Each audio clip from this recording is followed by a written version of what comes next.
గ్రంథంలో ఒక మాట చదువుకుందాం. కొరింథీయులకు రాసిన మొదటి పత్రిక 11వ అధ్యాయము 23వ వచనాన్ని చదువుకుందాం.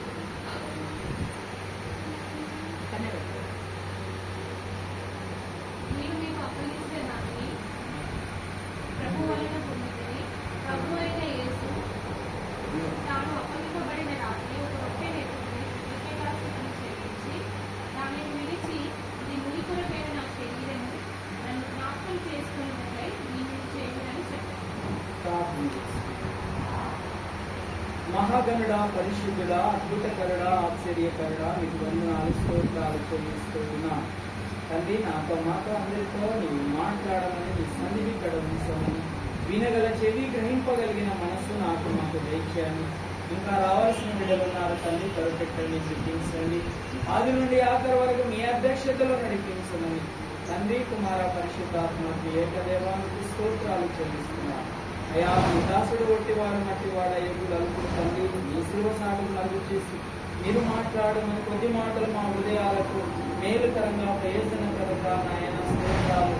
అయా, నీవు అయా మలచుమని ప్రార్థన చేస్తూ ఘనత, మహిమ, ప్రభావం మీ నామానికి ఆపాదించి మా ప్రభువైన యేసుక్రీస్తు అతి శ్రేష్టమైన నామమున ఈ విన్నపాలను అడిగి వేడుకొనుచున్నాను తండ్రి.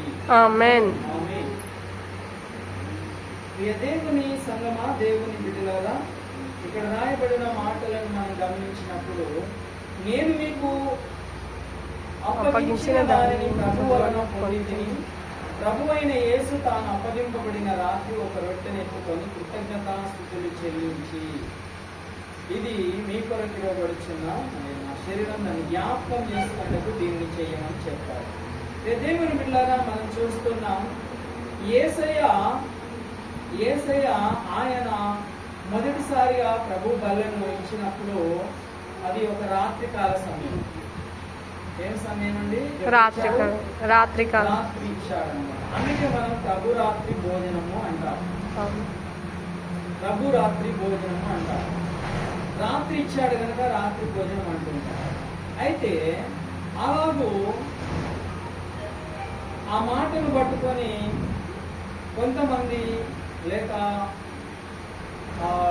ఒక డినామినేషన్ వారు ఏమంటూ ఉంటారంటే, రాత్రి భోజనం అన్నాం కాబట్టి రాత్రి మాత్రమే చేయాలి, పొద్దున చేసేది రాత్రి భోజనం ఎలా అవుతుంది అని ఒక విధానంలో మాట్లాడుతుంటారు.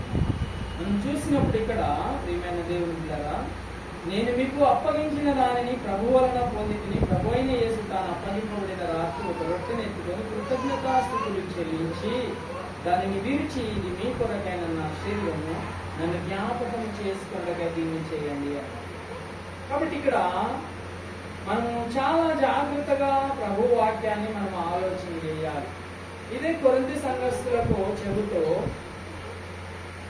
సంగతులనట ఎలా చూడాలట అని చెబుతుంది వాక్యం. అంటే ఒకసారి చూడండి.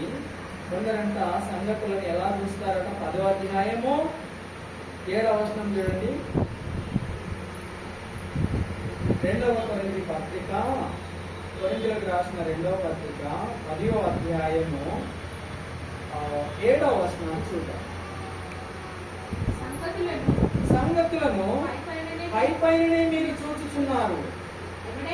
ఎవడైనను తాను క్రీస్తు వాడనని నమ్ముకొని ఎడల అతడు ఎలాగూ క్రీస్తు వాడో అలాగే మేమును క్రీస్తు వారమని తన మనసులో తాను తిరిగి ఆలోచించుకొనవలెను. చూడండి, గమనించండి. సంగతులను కొంతమంది ఎలా చూస్తారంటే పైపైననే చూస్తారంట. ఎలా చూస్తారంట? పైపైననే చూస్తే సంగతి పూర్తిగా అర్థం కాదు. పైపైన చూడకుండా లోతుగా ఆలోచించి చూడాలి. అందుకే ఇక్కడ ఒక ఉదాహరణ చెప్పాడు. ఎవడైనా ఒకడు లేక నేను క్రీస్తు వాడనని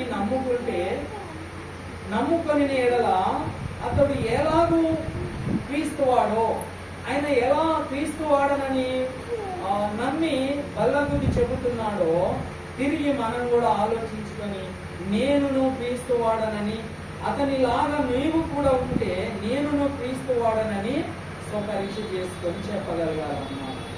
కనుక సంగతిలో పైన చూస్తే ఏ సంగతి అర్థం కాదు. అందుకే దేవుని వాక్యము లోతుగా ఉంటుంది. దేవుని వాక్యం ఎలా ఉంటుంది? లోతుగా మర్మయుక్తంగా ఉంటుంది. దేవుని వాక్యం ఒకే దగ్గర ఉండదు. ఏంటండి? ఒకే దగ్గర దేవుని వాక్యము ఉండదు. ఏ విషయం ఒకే దగ్గర ఉండదు. అందుకే దేవుని వాక్యము కొంత ఇచ్చట కొంత అచ్చట మీకు వచ్చును అంటారు. దేవుని వాక్యం ఎలా వస్తుందట? కొంత ఇచ్చట కొంత అచ్చట. మనము చూద్దామా ఆ మాట? యెషయా గ్రంథంలో చూద్దాం. యెషయా గ్రంథం 28వ అధ్యాయములో చూసినట్లయితే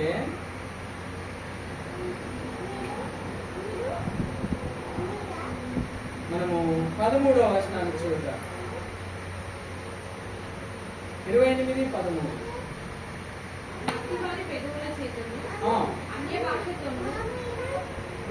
ఈ జనులతో మాట్లాడుచున్నారు, అయినను వారు వినలొల్లరండి.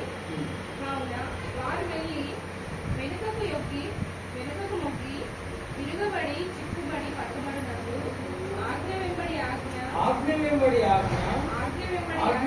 ఆజ్ఞ సూత్రం వెంబడి సూత్రం కొంత ఇచ్చట కొంత అచ్చట యెహోవా వాక్యము మీకు వచ్చు. చూడండి, గమనించండి ప్రియమైన దేవుని పిల్లరా, యెహోవా వాక్యము ఎలా వస్తుందంట? కొంత ఇచ్చట కొంచెం అచ్చట. యెహోవా వాక్యము మీకు వచ్చింది. ఒకే దగ్గర ఏ విషయము కూడా చెప్పబడదు. అందుకే మనము లేఖనాలను అర్థం చేసుకునే విధానం ఏంటంటే, ప్రతి అంశముల గురించి ఒక చోట కొంత మరొక చోట కొంత ఉంటుంది. అవన్నీ సమకూర్చుకొని మనం అర్థం చేసుకుంటే ఒక రూపము, ఒక అర్థము, పరమార్థం వస్తుంది అన్నమాట. కాబట్టి అలాగే మనం ఆలోచన చేసినప్పుడు దేవుని బిడ్డలారా, కొంతమంది ఏమంటున్నారు అంటే రాత్రి మాత్రమే ఇవ్వాలి. ఏంటండి? రాత్రి భోజనం అన్నారు కాబట్టి రాత్రి మాత్రమే ఇవ్వాలి. సరే, రాత్రి ఇవ్వాలా పగలు ఇవ్వాలా అనే దాన్ని కొంతసేపు అలాగ పక్కన ఉంచితే అసలు దేవుడు ఎందుకు చేయమన్నాడు అనేది మరొక ప్రాముఖ్యమైన సంగతి. ఎందుకు చేయమన్నాడు అంటే చూద్దాం. మళ్ళీ అదే గ్రంథంలోనికి మనం మొదటి గ్రంథంలోనికి మరలా ఒకసారి వచ్చి అదే 11వ అధ్యాయంలోనికి అదే 24వ వచనాన్ని మరొకసారి మనం జ్ఞాపకం చేసుకుందాం. ఏమంటున్నాడు వాక్యము? దానిని విరిచి ఇది మీ కొరకైన నా శరీరము, నన్ను జ్ఞాపకము చేసుకొనుటకై దీనిని చేయుడని చెప్పండి. దీనిని ఎందుకు చేయమన్నాడండి? జ్ఞాపకం చేసుకోవడానికి చేయమన్నాడు. ప్రభు భోజనము ఒక కారణం ఏంటంటే ఆయనను జ్ఞాపకం చేసుకోవడానికి మనం చేయాలి. ఎందుకు చేయాలా? కొన్ని సంఘాలలో దేవుని పిల్లరా ప్రతి వారం ప్రభు బల్ల ఉండదు, మన నెలకు ఒకసారి ఉంటుంది. ఇప్పుడు ఈ ఆజ్ఞ 24వ వచనము ఆజ్ఞ ఏమవుతుంది చెప్పండి? జ్ఞాపకం చేసుకోవడానికి దీన్ని చేయమన్నారు. అంటే వాళ్ళు ఎన్ని రోజులకు ఒకసారి జ్ఞాపకం చేసుకుంటారు అన్నమాట. నెలకు ఒకసారి జ్ఞాపకం చేస్తారు. ఇంకా కొందరు ఒక వారం విడిచి వారం జ్ఞాపకం చేస్తారు. కానీ యేసయ్య ఆయన జ్ఞాపకం చేసుకోవడానికి ఇది చేయాలి అని చెప్పాడు అన్నమాట. కనుక మనం చూస్తున్నాం, ఇది మొదటి కారణం. అయితే జ్ఞాపకం చేసుకోవడం పొద్దునైనా చేసుకోవచ్చు, రాత్రి అయినా జ్ఞాపకం చేసుకోవచ్చు. మళ్ళీ మనకు సమస్యకు పరిష్కారం కాలేదు. కానీ మనకు ఇదే వచనంలో, ఇదే గ్రంథంలో 26వ వచనాన్ని చూడండి.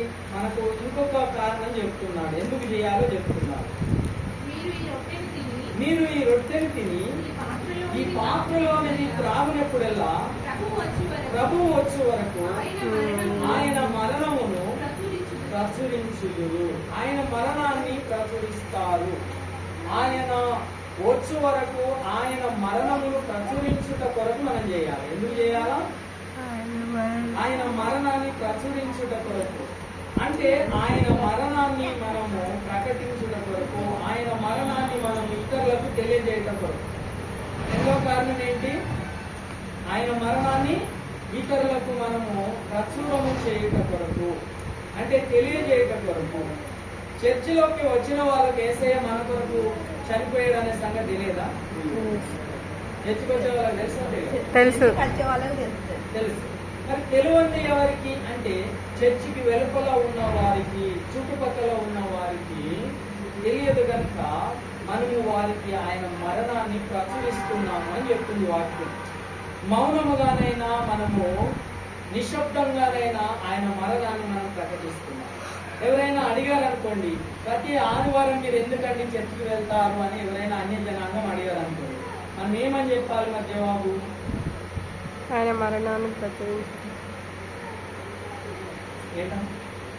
ఆయన మరణాన్ని మేము జ్ఞాపకం చేస్తాం. ఆయన మరణాన్ని మేము జ్ఞాపకం చేసుకోవడానికి, లేక ఆయన మరణాన్ని మేము ప్రచురించడానికి, ఆయన యొక్క శరీరాన్ని, రక్తాన్ని మనము సేవించడానికి లేక భుజించడానికి మనము దేవుని సన్నిధికి వస్తున్నాం. ఇది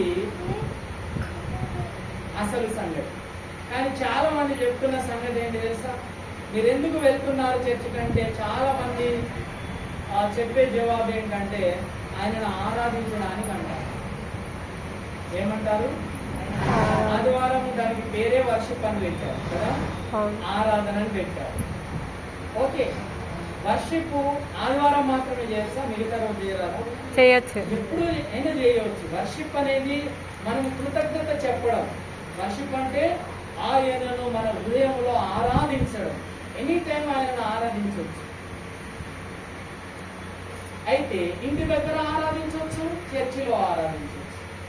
దేవుడు ఏ మాత్రం తప్పనడు అంటాడని అన్నాడు. అలాగనే మనం చర్చిలో ప్రార్థన చేస్తాం, మరి ఇంటి దగ్గర కూడా ప్రార్థన చేస్తాం. చేస్తామా చేయమా? చేస్తాం. మరి ఇంటి దగ్గర చేసిన ప్రార్థన వినడా దేవుడు? వింటాడు. ఇంటి దగ్గర చేసిన వింటాడు, చర్చిలో చేసిన వింటాడు. అంటే ప్రార్థన కూడా మనం అక్కడైనా చేయవచ్చు, ఇక్కడైనా చేయవచ్చు. అన్ని ప్రార్థనలు దేవుడు వింటాడు.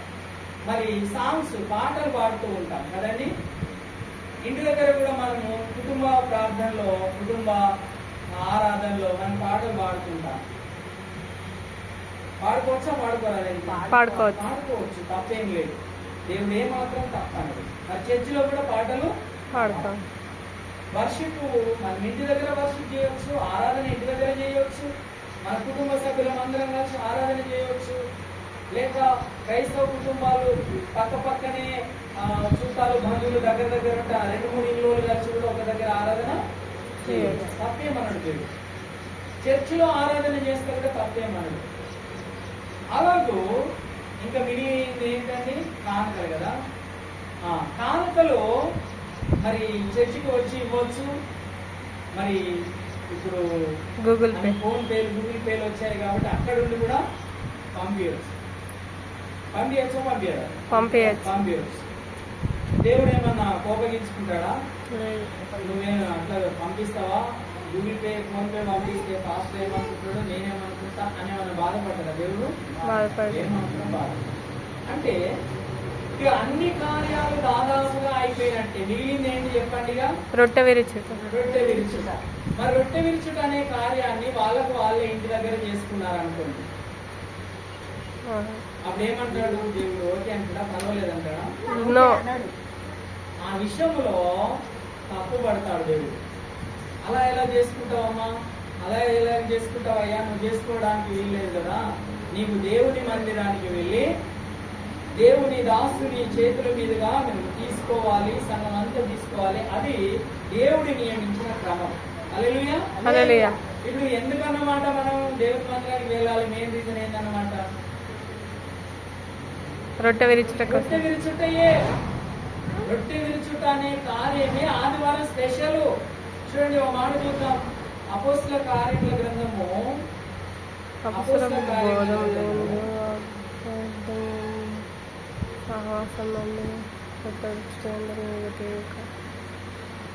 20వ అధ్యాయం 7వ వచనం.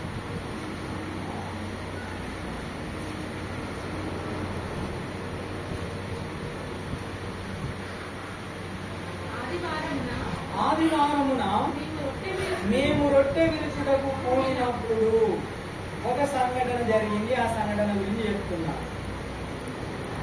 కూడిన పర్పస్ అయితే ఎందుకంటే చూడండి, ఆదివారమున మేము రొట్టె విరుచుటకు కూడినప్పుడు చదవండి కండి. తెల్లవారితే మరో రోజు వెళ్ళిపోతాడు, ఇంకో నెక్స్ట్ డే వెళ్ళిపోతాడు. వెళ్ళనై ఉండి వారితో ప్రసంగించుచు అర్ధరాత్రి వరకు విస్తరించి మాట్లాడుచుండెను. మేడ గదిలో ఒక అబ్బాయి కిటికీలో కూర్చుండి కునికి నిద్రపోయి కింద పడ్డాడు. ఐతుకనే అబ్బాయి. ఇది అక్కడి సందర్భం. అయితే ఇప్పుడు ఆదివారము వాళ్ళు ఎందుకు కూడినట్ట? కూడిన పర్పస్ ఏంటి? రొట్టె విరుచుటకు కూడినప్పుడు వారు ఎలాగో తెల్లారితే వెళ్ళిపోతాడు, పాస్టర్ గారు పౌలు పాస్టర్ గారు వెళ్ళిపోతారని చెప్పేసి, అయ్యా మాకు వాక్యం చెప్పండి అని వాక్య ఆసక్తి పనులు ఉన్నారు. అయితే వాక్యము ఆయన అర్ధరాత్రి వరకు చెప్తున్నాడు. అర్ధరాత్రి వరకు వాక్యం చెప్తా ఉంటే ఆ అబ్బాయి నిద్రకు జోగి కిటికీలో కూర్చున్నాడు కింద పడి. అయితే దేవుని బిడ్డలారా, మనకు వారు కూడిన పర్పస్ ప్రాముఖ్యత ఏమిటంటే ఆదివారం రొట్టె విరుచుటకు కూడినప్పుడు. ఎందుకు కూడారట? ఆదివారము చాలా మందిని అడుగుతూ ఉంటే లేక ఈ వచనాలు చూపిస్తా ఉంటే సహోదరులు, మరి నెలకిచ్చే సహోదరులు అంటూ ఉంటారు ఏంటంటే, మేము కూడా నెలకిచ్చినా సరే అండి ఆదివారం ఇస్తున్నాము, ఆదివారం ఇస్తున్నాము. మేము అక్కడ ఆదివారం అన్నాడు కానీ ప్రతి ఆదివారం అనలేదు కదా అంటారు. వాళ్ళు ఎస్కేప్ కావడానికి ఏమన్నా చెప్పండి. ఆదివారం అన్నాడు, అక్కడ ప్రతి ఆదివారము అనలేదు అంటూ. ఇది న్యాయసమ్మతంగా ఉందా? ఆలోచన చేద్దాం. ఈ మాట న్యాయసమ్మతంగా ఉందా అండి? లేదా? లేదు కదా. ఎందుకు లేదు అంటే ఆలోచన చేద్దాం. ప్రతి ఆదివారం అని లేదు కానీ ఆదివారం అనేది ఉంది కదా. ఆదివారం ఎప్పుడు వస్తా అప్పుడు ఇస్తుంది అయితే ఆదివారం రాకపోతే పోతుంది. అక్కడ ప్రతి అని ఉందా లేదా అనేది ముఖ్యంగా. మరి ఆదివారం వచ్చినప్పుడు ఆదివారం అని డిక్లేర్ చేశాడు కాబట్టి ఆదివారం వచ్చినప్పుడు ఏం చేయాలి చెప్పండి? చేయాలి. అలాగే దేవుని బిడ్డలారా అంటూ ఉంటారన్నమాట. అయితే ఇందాక మనం చూసాం కదా, దేవుని వాక్యం కొంత ఇచ్చగా కొంత అచ్చట మనకు యెహోవా గ్రంథమును పరిశీలించి చదువుకోవాలి అని చెబుతారు. అయితే ఇప్పుడు చూడండి, వాళ్ళ అన్నదానికి కూడా మనకు ఇదే అపోస్తుల కార్యముల గ్రంథంలో అవి ఇది మనం ఆలోచన చేస్తే వాళ్ళ అన్న రీజన్ అక్కడికి వస్తూ ఉంది. చూద్దాం. అపోస్తుల కార్యముల గ్రంథము 2వ అధ్యాయం 42వ వచనం చూడండి ఒక మాట.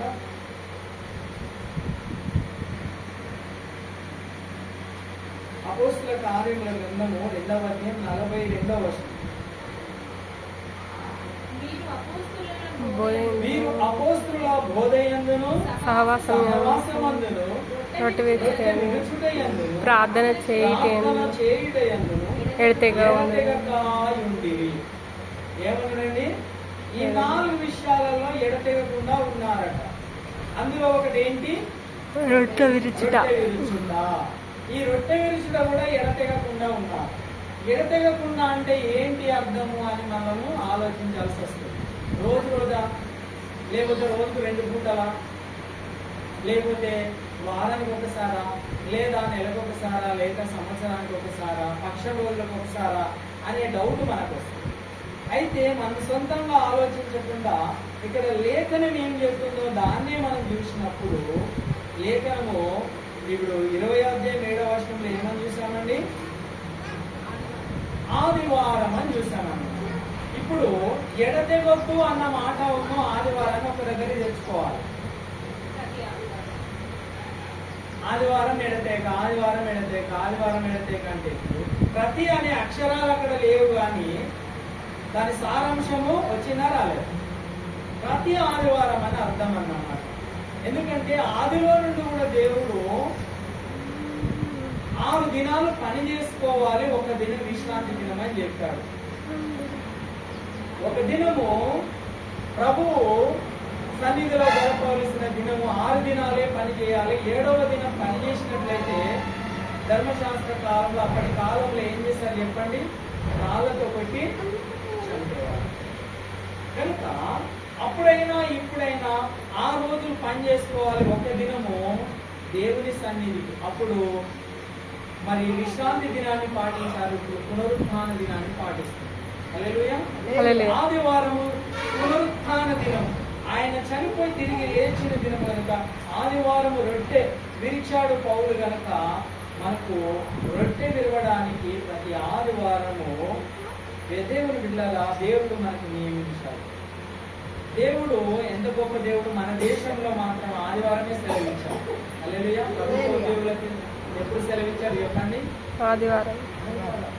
ఆ ఆదివారాన్ని దేవుడు బైబిల్ గ్రంథంలో ప్రాముఖ్యమైన దినముగా దేవుడు ఏర్పరిచాడు. అయ్యో, ఉద్యోగస్తులు నష్టపోకూడదని దేవుడు మరి ఆదివారం సెలవు ప్రకటించాడు. అయితే ఇప్పుడు నడుస్తున్నది ఏంటంటే ఆదివారాన్ని తీసేయాలని, శుక్రవారం పెట్టాలి. శుక్రవారం పెట్టాలని ప్రయత్నం జరుగుతుంది. దేవుని పిల్లరా చూడండి, దేవునికి విరోధముగా ఈ భూరాజులు వేస్తూ ఉన్నారు. దేవుడు నియమించిన దినము ఆదివారం రొట్టె విరుచుటకు వారు కూడారు. ప్రతి ఆదివారం మనం రొట్టె విరవడానికి కూడుతున్నాం. అయితే కొంతమంది ఇందులో ఆదివారము రాత్రి మాత్రమే ఇవ్వాలి అన్న సందర్భం తీసుకొస్తారన్నమాట. చూడండి, గమనించండి, మనం ఆలోచన చేద్దాం. ఇప్పుడు రాత్రి ఇస్తే, ప్రభు వల్ల రాత్రి ఇస్తే దేవుని మరణం ఎక్కువ ప్రసరం అవుతుందా? మరి డేలో ఇస్తే ఎక్కువ ప్రసరం అవుతుంది అంటారా? మీరు డేలోనే ఇతరులకు తెలవడం రాత్రి అంటే 7 గంటల తర్వాత నుండి రాత్రి 7 గంటల నుండి రాత్రి అని పిలవచ్చు. మరి 7 గంటలకు కానీ మనం ప్రారంభం చేసుకున్నాం అనుకోండి చర్చ్, మనం 7 గంటలకు వస్తారా? రాదు. కనీసం ఒక గంటన్నా అట్లీస్ట్ లేట్ వస్తుంది. 8 గంటలకు వస్తుంది. 9 గంటల దాకా పాటలు పాడతాం. అప్పుడు 1 గంట వాక్యం చెప్తాం. 11 గంటల దాకా వాక్యం అవుతుంది. అప్పుడు ఈ బల కార్యక్రమం ఇవన్నీ చేసేసరికి ఏమవుతుంది? 12 అవుతుంది. మరి అప్పుడు దేవుని బిడ్డలారా 11, 12 అయితే కామన్ సెన్స్ తో కూడా ఆలోచన చేద్దాం. మరి లేడీస్ వస్తూ ఉంటారు, ఒకరు సింగిల్ గా ఉన్న వాళ్ళు వస్తూ ఉంటారు, వృద్ధులు వస్తూ ఉంటారు. వాళ్ళు ఇల్లు చేరాలి కదా, మరి అది సాధ్యమేనా? కామన్ సెన్స్ తో ఆలోచించినా అది సాధ్యం కాదు. కాబట్టి మళ్ళీ వాళ్ళు ఇంటికి చేరేదాకా సేఫ్టీ ఉంటుందా అంటే సేఫ్టీ ఉండదు. నైట్ కదా, డే అయితే సేఫ్టీ. అలాగే దేవుని బిడ్డలారా ఎలాగూ చూసినా ఆయన మరణాన్ని ప్రచురించడం డేలోనైతేనే సాధ్యం. అది అందరికి ఎక్కువ మందికి తెలవడానికి అవకాశం ఉంటుంది. కనుక ఆయన మరణాన్ని ప్రచురించడానికి దేవుడు మనకిచ్చిన అవకాశం ఏంటంటే ప్రభురాత్రి భోజనం. అయినా మనం ఇంత చెప్పగా కూడా వాళ్ళు లేదండి, యేసయ్య రాత్రి ఇచ్చాడు కాబట్టి మనం కూడా రాత్రి వేయాలని పట్టుబడితే, ఇప్పుడు ఆదివారం అనేది అయితే డిక్లేర్ అయింది కదా మనకు. మరి వాళ్ళు ఒకవేళ ఖచ్చితంగా రాత్రి వేయాలి అని పట్టుబడితే, ఆదివారం పట్టుబడితే, మరి దినము గురించి కూడా ఆలోచన చేయాలి కదా. ఇప్పుడు మనకు దినం ఎప్పుడు ప్రారంభమవుతుందండి? దినము ఎప్పుడు చేంజ్ అవుతుంది, ఎప్పుడు ప్రారంభమవుతుంది? 12 గంటల రాత్రి. 12 గంటలు కదా, రాత్రి అర్ధరాత్రి 12 గంటలకు ఖచ్చితంగా దినం చేంజ్ అవుతుంది. ఇది మన ఇప్పుడు మనం పాటిస్తున్న క్యాలెండర్ ప్రకారంగా, లెక్క ప్రకారం. అయితే యూదులు పాటించే క్యాలెండరు, యూదులు పాటించే విధానం వేరు, ఇశ్రాయేలులు పాటించే విధానం వేరు. వాళ్ళ దినం ఎప్పుడు ప్రారంభమవుతుంది? ఐడియా ఉందా ఎవరికైనా?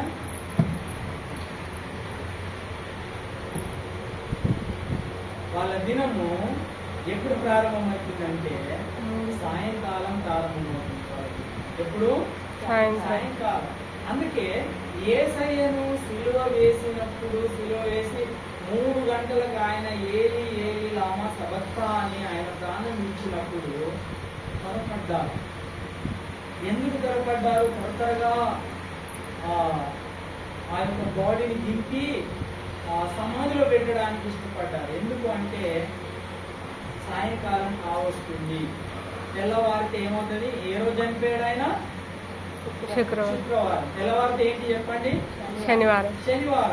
శనివారం విశ్రాంతి దినం, ఏ పని చేయకూడదు కాబట్టి సమాధి చేయరాదు కనుక త్వరగా వారు దించి ఆయన సమాధి చేయడానికి ఇష్టపడ్డారు. తొలిచి ఉన్న మరి సమాధిలో అరిమత్తయి యోసేపు అనే ఆయన సమాధిలో ఆయనను పెట్టడం జరిగింది. ప్రియమైన దేవుని బిడ్డలారా, ఎందుకంటే విశ్రాంతి దినము చేయకూడదు. విశ్రాంతి దినం సమీపించనై ఉన్నది. సాయంకాలం సుమారు 6 గంటలైతే దినం చేంజ్ అవుతుంది అన్నమాట. అందుకే మనము ఆదికాండంలో కూడా చూస్తాం కదండి,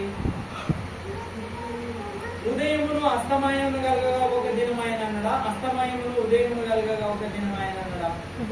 సృష్టి క్రమం చేసినప్పుడు ఉదయమును అస్తమయం కలగా ఒక దినం ఆయన అన్నాడా? చూద్దాం మరి. డౌట్ వచ్చింది కాబట్టి ఆదికాండము 1వ అధ్యాయం 19వ వచనం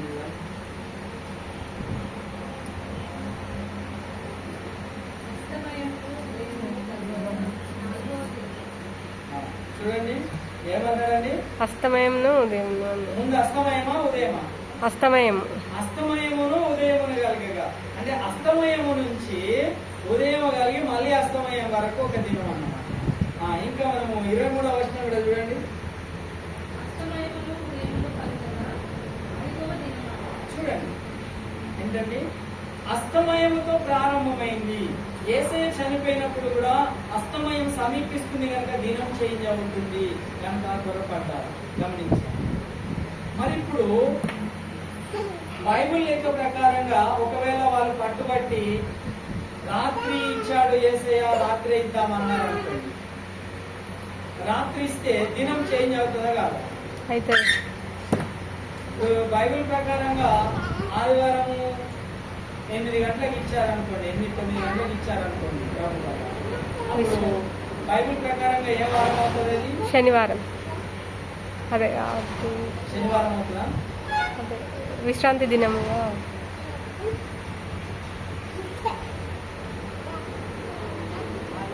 శనివారం అవుతుందా? సోమవారం? శనివారం.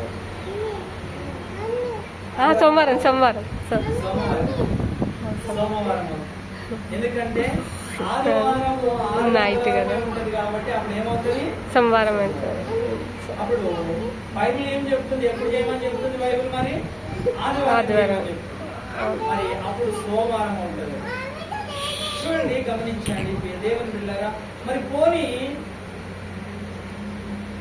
మనకు ఇప్పుడున్న లెక్క ప్రకారంగా శనివారం రాత్రి ఇచ్చారనుకోండి, శనివారం రాత్రి ఇస్తే వాళ్ళకు ఆదివారం అవుతుంది బైబిల్ లెక్క ప్రకారం, ఆదివారం అవుతుంది. కానీ ఇప్పుడు సమాజం దృష్టిలో అది ఏ వారము? శనివారం. అది సమాజం దృష్టిలో శనివారం, అది వాళ్ళ బైబిల్ ప్రకారం ఆదివారం అవుతుంది. బైబిల్ ప్రకారం ఆదివారం అవుతుంది కానీ ఈ సమాజం ప్రకారం అది శనివారం అవుతుంది. అయితే శనివారము ఆరాధించే వాళ్ళు ఒక తెగ ఉన్నది. ఏంటది? Seventh day Adventist. వాళ్ళు శనివారం మాత్రమే ఆరాధించాలి, ఆదివారం ఆరాధించకూడదనే సిద్ధాంతం కలిగిన వాళ్ళు యూదులు. మరి వాళ్ళతో వీళ్ళు ఏకీభవించినట్టు అవుతుందా కాదు? అయితే కాబట్టి దేవుని బిడ్డలారా, ఇప్పుడు మనము ఆదివారము సూర్యుడు అస్తమించక ముందు మనము అర్పిస్తే ఏమవుతుందో చెప్పండి? ఆదివారమున మనము సూర్యుడు అస్తమించక ముందు మనం అర్పిస్తే బైబిల్ ప్రకారం చూసినా ఆదివారమే, సమాజ ప్రకారంగా చూసినా ఆదివారం. చూడండి, గమనించండి దేవుని బిడ్డలారా. అందుకే ఈ ఆదివారము మరి దేవుడు డేలో మరి ఆయన మరణాన్ని ప్రసరించడానికి దేవుడు మనకి ఇచ్చిన గొప్ప ఆధిక్యత, మనల్ని సర్వ సత్యములోనికి నడిపించడానికి దేవుడు నియమించాడు. ఒకే ముక్కను పట్టుకుంటే కుదరదు. రాత్రి ఇచ్చాడు కనుక రాత్రి ఏమని చెప్తే, యేసయ్య సువార్తల్లో రాత్రి అని ఉంది. పౌలు రాత్రి ఇవ్వమని ఏమాత్రం కూడా తన 14 పత్రికల్లో ఎప్పుడు చెప్పలేదు. పౌలు చెప్పని దాన్ని మనం చెప్పకూడదు. పౌలు మనకు గీట్రాయిగా, మనకు పౌలు మూలరాయిగా ఉండాలి. దేనికి అంటే పౌలే పునాది వేశాడు. ఆధ్యాత్మికమైన ఈ మందిరానికి, సంఘానికి పునాదికర్త ఎవరయ్యా అంటే పౌలు, అపోస్తుడైన పౌలు. నేర్పరి అయిన శిల్పకారుని వల్ల నేను పునాది వేసి తిని ప్రతి వాడు దాని మీద ఎలాగో పెట్టబడుచున్నాడో చూసుకోవాలను. కనుక పౌలు చెప్పని దాన్ని మనము నొక్కి చెబితే అది తప్పు అవుతుంది. కనుక ఇప్పుడు మనం ప్రభు భోజనాన్ని ప్రతి ఆదివారంలో మనం తీసుకోవాలి. అది దేవుడు నియమించిన విధి విధానము. మరి రాత్రి మాత్రమే తీసుకోవాలని అంటే తప్పవుతుంది. అయితే ఒకవేళ 2-3 ఆరాధనలు నడిపిస్తే దేవుని దృష్టిలో మనం చూస్తూ ఉన్నాం. బైబిల్ ప్రకారంగా దేవుని దృష్టిలో మనం చూసినప్పుడు మరి ఆదివారము ఒకవేళ సాయంకాలము అయినాక మరొక ఆరాధనలో రొట్టె విడిచినా కానీ అది సమాజము దృష్టికి ఆదివారమే కనుక ఏ ప్రాబ్లము ఉండకుండా మరి 2-3 ఆరాధనలు ఉంటే అలా చేసినా దేవుడు దాన్ని అంగీకరిస్తారు. కనుక దేవుని బిడ్డలారా, ఆదివారము రాత్రి మాత్రమే ఇవ్వాలన్న సిద్ధాంతం అది తప్పు. అది మనకు మరి సర్వసత్యంలోనికి నడిపించేదిగా మనల్ని ఉండదు. కనుక ఆదివారం మనకు ఎందుకు ప్రభు శరీరాన్ని తీసుకుంటున్నాం అంటే 2 కారణాలు, మెయిన్ కారణాలు చెప్పాడు. ఒకటి ఆయన జ్ఞాపకం చేసుకోవడానికి, రెండవది మనము ఆయన మరణాన్ని ప్రచురించడానికి. మరణం ప్రచురించాలి అంటే ఏ అయితేనే ఆయన మరణం ప్రచురించబడడానికి ఎవరైనా మనం చెప్పే వాక్యం వినడానికి అవకాశం ఉంటుంది బయటి వారు. కానీ రాత్రి అంటే అందరూ నిద్రపోయాక చేస్తే ఎవరు వినడానికి అవకాశం ఉండదు. అలాగే దేవుని బిడ్డలారా, ఆయన మన కొరకు తన రక్తమును ప్రాణమును పెట్టిన విధానము మనల్ని కడిగి శుద్ధి చేసి మన పాపాలకు ప్రాయచిత్తముగా ఆయన శిలువ మీద మరణించాడు గనక ఆయన చిత్తమును మనం ఎరిగిన వారమై అనుదినము ఆయనను ఆనందింపజేసే వారంగా మనం ఉండాలి తప్ప ఆయనను గుర్తు పెట్టే వారంగా మనం ఉండకూడదు. కనుక మనం ఎడతెగక ప్రతి ఆదివారం ప్రభు వల్లలో పాలు పంపులు పొందుచు ఇంకా పాపానికి చోటు లేకుండా ఏదైనా అనివార్య కారణాలను బట్టి మన వల్ల ఏదైనా పొరపాటు పాపం జరిగితే అది వెంటనే ప్రభు సన్నిధిలో ఒప్పుకొని విడిచిపెట్టాలి. ఏంటండి దేవుని వాక్యం అంటుంది యేసు రక్తము ప్రతి పాపాన్ని కడుగుతుందంట. ఓ మాట చూపించేసి నేను ముగింపు దశకు వస్తాను.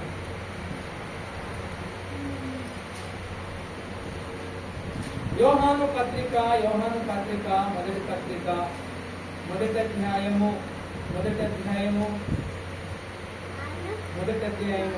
7వ వచనం. యోహాను మొదటి పత్రిక మొదటి అధ్యాయం 7వ వచనం.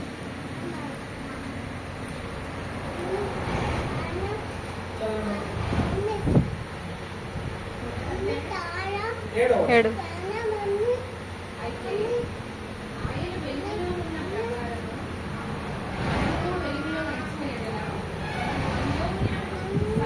సంకల్పం.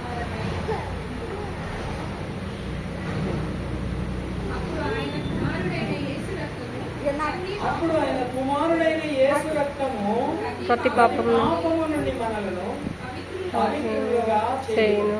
యేసు రక్తం మనల్ని పవిత్రులుగా చేస్తుంది. యేసు రక్తం ఎప్పుడు దొరుకుతుందండి? ఆదివారం మాత్రమే దొరుకుతుంది.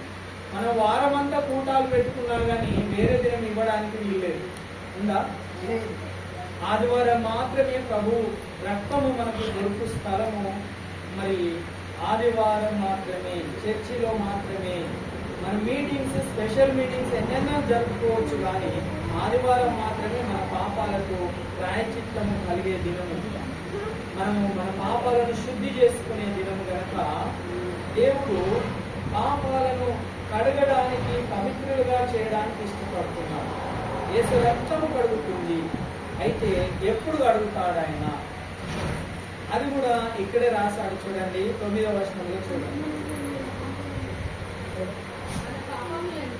మన పాపములను మనము ఒప్పుకొనిన ఎడల మనము ఒప్పుకొనిన ఎడల ఆయన నమ్మదగిన వాడును నీతిమంతుడును గనుక ఆయన మన పాపములను క్షమించి సమస్త దుర్నీతి నుండి మనలను పవిత్రులుగా చేయును. ఎప్పుడు పవిత్రులుగా చేయును? మన పాపములను ఒప్పుకొనిన ఎడల. మరి ఒప్పుకొనని ఎడల చేయడన్న. కాబట్టి మన పాపాలను మనం ఒప్పుకోవాలి, మన నోటితో ఒప్పుకోవాలి, మన మనసులో ఒప్పుకోవాలి, మన హృదయంలో నొచ్చుకోవాలి, ఒప్పుకోవాలి. కన్నీళ్లతో పశ్చాత్తాప పడితే ఆయన మన పాపాలను అడిగి వేస్తాడు.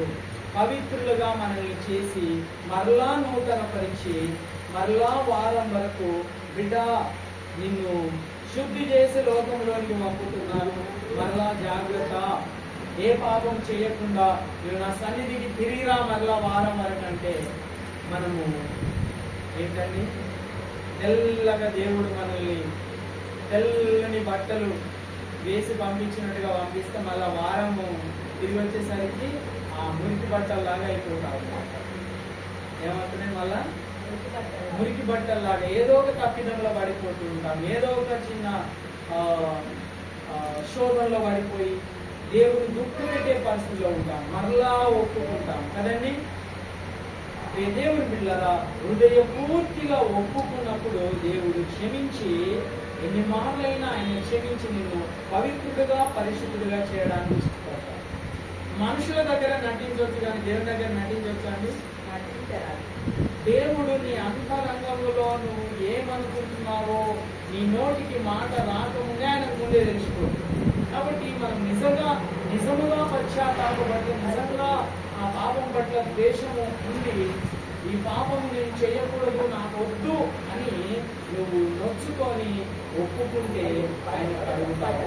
దేవుడు పిల్లరా, కాబట్టి ఒప్పుకొని విడిచిపెట్టాలి.